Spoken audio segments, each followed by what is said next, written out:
आज ही Doubtnut app download करें। Doubtnut पर होगा अब आपके सभी मैथ्स, केमिस्ट्री, फिजिक्स और बायोलॉजी डाउट्स का सफाया।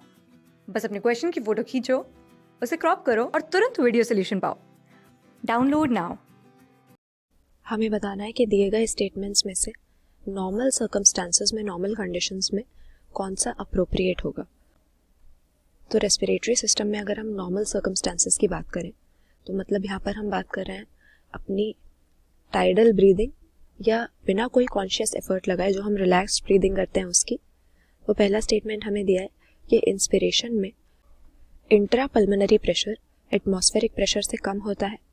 इंट्रा पल्मोनरी से हमारा मतलब है लंग्स के अंदर का प्रेशर। और ये स्टेटमेंट बिल्कुल सही हो जाएगी कि हमारी जो ब्रीदिंग की प्रोसेस है उसमें 2 स्टेप्स होते हैं।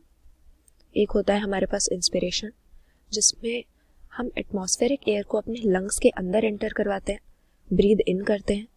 और दूसरा स्टेप होता है एक्सपिरेशन, जहाँ पर इस इंस्पायर्ड एयर से गैसेस एक्सचेंज कर लेने के बाद हम इसको अपने लंग से एक्सपेल कर देते हैं या ब्रीद आउट कर देते हैं।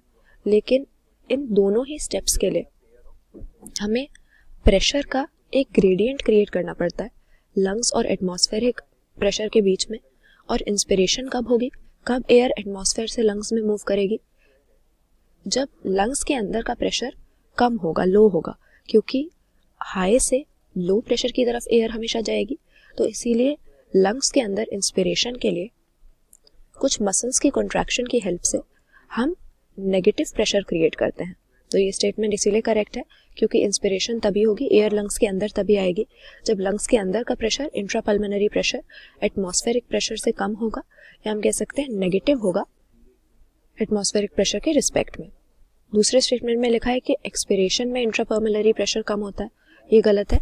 एक्सपिरेशन तब होगी, एक्सेल हम तब कर सकते हैं जब लंग्स के अंदर का प्रेशर ज़्यादा हो जाए और एटमॉस्फेरिक प्रेशर के कम होने की वजह से एयर हमारी लंग्स से एक्सपेल कर दी जाए। उसी तरह से लास्ट स्टेटमेंट में भी गलत लिखा हुआ है कि एक्सपिरेशन में इंट्रापल्मोनरी प्रेशर एटमॉस्फेरिक प्रेशर के बराबर होता है, क्योंकि अगर बराबर होगा तो किसी भी डायरेक्शन में मूवमेंट नहीं होगी, ना एयर एंटर कर पाएगी और ना निकल पाएगी हमारी लंग्स से। और ब्रीदिंग की प्रोसेस ही तभी होगी जब एयर की मूवमेंट एक जगह से दूसरी जगह होती है।